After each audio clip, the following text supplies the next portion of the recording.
জমিয়াতে উলামায়ে হিন্দের আলোচনা সভা। সংগঠন মজবুতকরণ ও ওয়াকফ আইন নিয়ে মুখ খুললেন মন্ত্রী সিদ্দিকুল্লাহ চৌধুরী। জমিয়াতে উলামায়ে হিন্দের সংগঠনকে মজবুতির লক্ষ্যে বীরভূমের সদয়পুর থানার যাত্রা গ্রামে অবস্থিত মাদ্রাসা জামিয়া ইসলামিয়া মাদানী শান্তি মিশনে বীরভূম জেলা জমিয়াতে উলামায়ে হিন্দের পক্ষ থেকে বিশেষ আলোচনা সভা অনুষ্ঠিত হয়। সাংগঠনিক কাজকর্ম বিষয়ক আলোচনার পাশাপাশি ওয়াকফ সংশোধনী আইন সম্পর্কিত বিষয়েও আলোচনা হয়। প্রধান আলোচক হিসেবে উপস্থিত ছিলেন রাজ্যের গ্রন্থাগার মন্ত্রী তথা রাজ্য জমিয়াতে উলামায়ে হিন্দের সভাপতি সিদ্দিকুল্লাহ চৌধুরী। এছাড়াও ছিলেন বীরভূম জেলা জমিয়াতে উলামায়ে হিন্দের সভাপতি মাওলানা আনিসুর রহমান, অন্যান্য ব্যক্তিবর্গ। জেলার 23টি ইউনিটের প্রায় 300 জন প্রতিনিধি আলোচনা সভায় অংশগ্রহণ করেন। মন্ত্রী সিদ্দিকুল্লাহ চৌধুরী জানান, জামিয়াতে উলামায়ে হিন্দ 106 বছরের ধর্মীয় ও সামাজিক প্রতিষ্ঠান। এখানে প্রতি 3 বছর পর প্রাথমিক সদস্য পদ গ্রহণ করতে হয়। প্রাথমিক সদস্য পদ গ্রহণ করার ভিত্তিতে শাখা সংগঠন গঠিত হয়। সেই শাখা সংগঠন থেকে জেলার প্রতিনিধি মনোনীত হয়। পরবর্তী ধাপে জেলা, রাজ্য এবং কেন্দ্রীয় স্তরে প্রতিনিধি মনোনীত হন। এবার 20 লক্ষ সদস্য সংগ্রহের লক্ষ্যমাত্রা ধরা হয়েছে। অন্যদিকে মাওলানা আনিসুর রহমান জানান, আজকের আলোচনা সভা মূলত সংগঠনকে মজবুত করার রণকৌশল। উল্লেখ্য, 2025 থেকে 2028 সময়ের মধ্যে দলীয় সদস্য সংগ্রহ অভিযান কর্মসূচি চলছে। সে প্রেক্ষিতে আমরা 1 লক্ষ সদস্য সংগ্রহ করার সংকল্প নিয়েছি। আজ 90,000 রসিদ বিতরণ করেছি। বাকি 10,000 সদস্য সংগ্রহ খুব তাড়াতাড়ি হয়ে যাবে। সংগঠনের পাশাপাশি ওয়াকফ সংশোধনী আইনেও আলোকপাত করা হয়েছে। এই আইন নিয়ে সুপ্রিম কোর্টে দ্বারস্থ হয়েছি। আমরা আশাবাদী যে এই আইন বাতিল হবে। বীরভূম থেকে শেখ রিয়াজউদ্দিনের রিপোর্ট, নিউজ আড্ডা 20।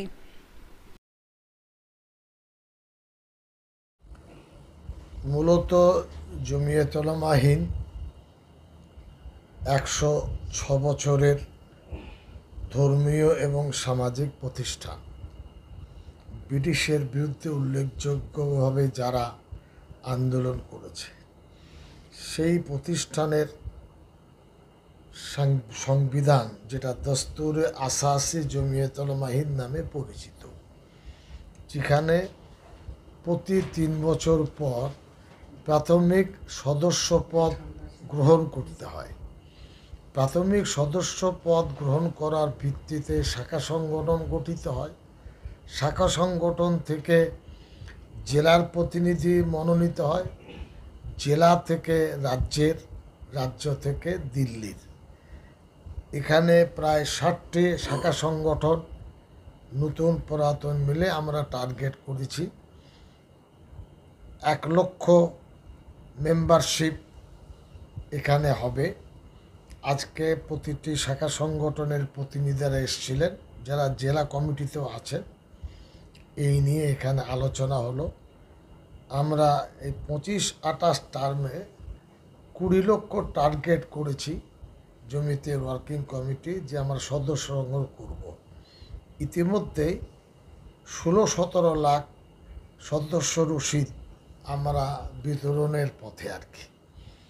যেহেতু এটা মৌলিক বিষয়, তো আমি সভাপতি এবং প্রাচীন সেবামূলক প্রতিষ্ঠান, এই কারণে আমাকে নিজে ছুটতে হয়েছে। এই রিপোর্ট দিল্লি এবং রাজ্যে আমাদেরকে তৈরি করতে হবে। তাছাড়া এই সংগঠনের সাথে যারা যুক্ত, তারা 100% দেশপ্রেমিক। জমিয়তের কোনো কর্মী দেশদ্রোহী হয় না এবং হবে না।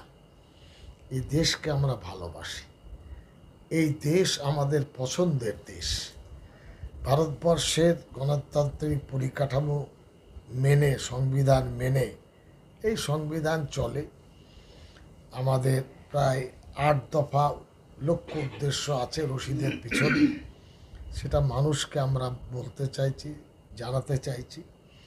একইভাবে ওয়াকফের বিষয় নিয়ে, যেটা সুপ্রিম কোর্টে বিচারাধীন, প্রধান বিচারপতি সহ 3 জনের যে বেঞ্চ, তারা তাদের মতামতকে এখন রিজার্ভ করে রেখেছেন। একটা এন্ট্রিম অর্ডার তারা দেবেন। সেই অর্ডার এখনও আসেনি।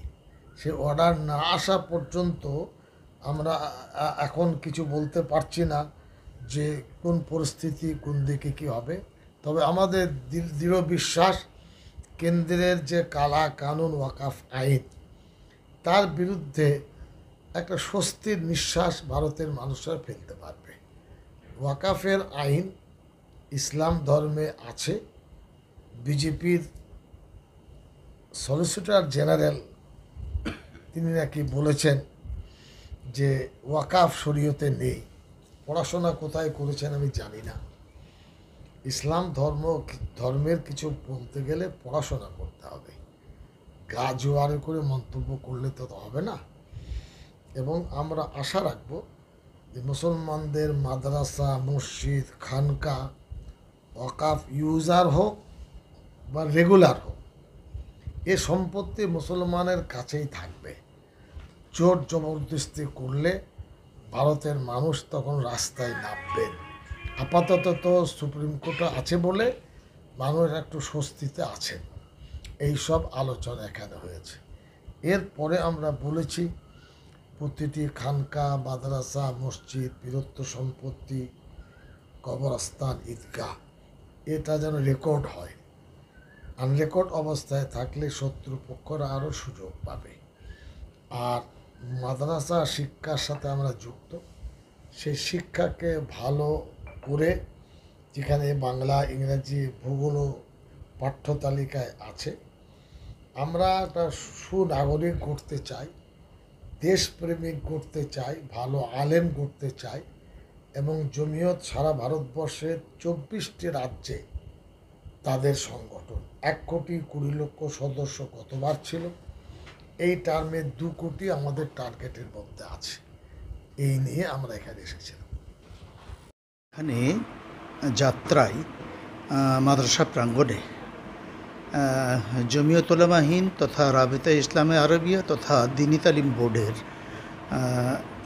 সমন্বয়ে একটা সভার আয়োজন করা হয়েছিল। সেই সভায় গৌরবময় ও উজ্জ্বল উপস্থিতি প্রদান করলেন আমাদের রাজ্য সভাপতি হজরত মোল্লা সিদ্দিকুল্লাহ চৌধুরী সাহেব। আমরা এই প্রোগ্রামটা কিন্তু তারই নির্দেশনায় এবং তারই প্রেরণায় আমরা অনুপ্রাণিত হয়ে এই প্রোগ্রামটা করছি। গত পরশু দিন বলেছেন, আজকে আমরা এই প্রোগ্রাম করলাম।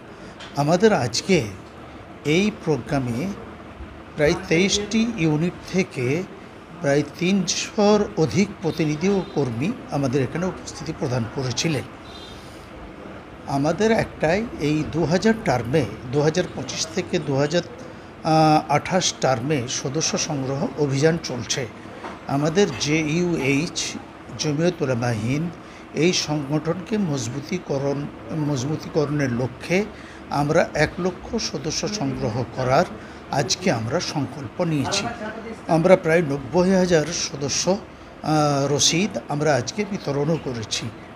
তো 10,000 আমরা ইনশাআল্লাহ আমাদের লক্ষ্যবস্তুতে আমরা পৌঁছে যাব। আমাদের আজকে এইটাই আমাদের মূলত উদ্দেশ্য ছিল। আমাদের যে এই মুহূর্তে 2025 ওয়াকফ সংশোধনীয় আইন যেটা তৈরি হয়েছে, এই মুহূর্তে সুপ্রিম কোর্টে বিচারাধীন। সুপ্রিম কোর্টের ডিভিশন বেঞ্চ উভয়ের কথা শুনেছেন। আমাদের যেমন কপিল সিব্বল আছেন, আমাদের রাজ্য জমিয়ত উলামা হিন্দের স্বনামধন্য সভাপতি হজরত মোল্লা সিদ্দিকুল্লাহ চৌধুরী সাহেব, তিনিও পিটিশন দায়ের করেছেন। এবং আমাদের সর্বভারতীয় সভাপতি হজরত মোল্লা মেহমুদ মাদানী সাহেবও এর পিটিশন দায়ের করেছেন। আমাদের কপিল সিব্বল তিনি এই কেসটা লড়ছেন আমাদের জমিয়তের পক্ষ থেকে। কতটা আশাবাদী যে কেসটা? আমরা আশাবাদী যেটা তারা বলেছেন যে সমস্ত ধারাগুলো এই আইনে আনা হয়েছে যেটা অসাংবিধানিক, সংবিধানের সাথে সংঘর্ষ করছে, সেই সমস্ত আইনগুলো নিয়ে আমরা এই মুহূর্তে বিচারাধীন আছি। আমরা একটা স্টেও আমরা করব, সেটা তারা বলেছেন। এবং উভয়েরই বিবৃতি শুনে তারা সেই বিবৃতিগুলো সংরক্ষিত রেখেছেন। আমার নাম আনিসুর রহমান, সভাপতি বীরভূম জেলা জমিয়ত উলামা হিন্দ।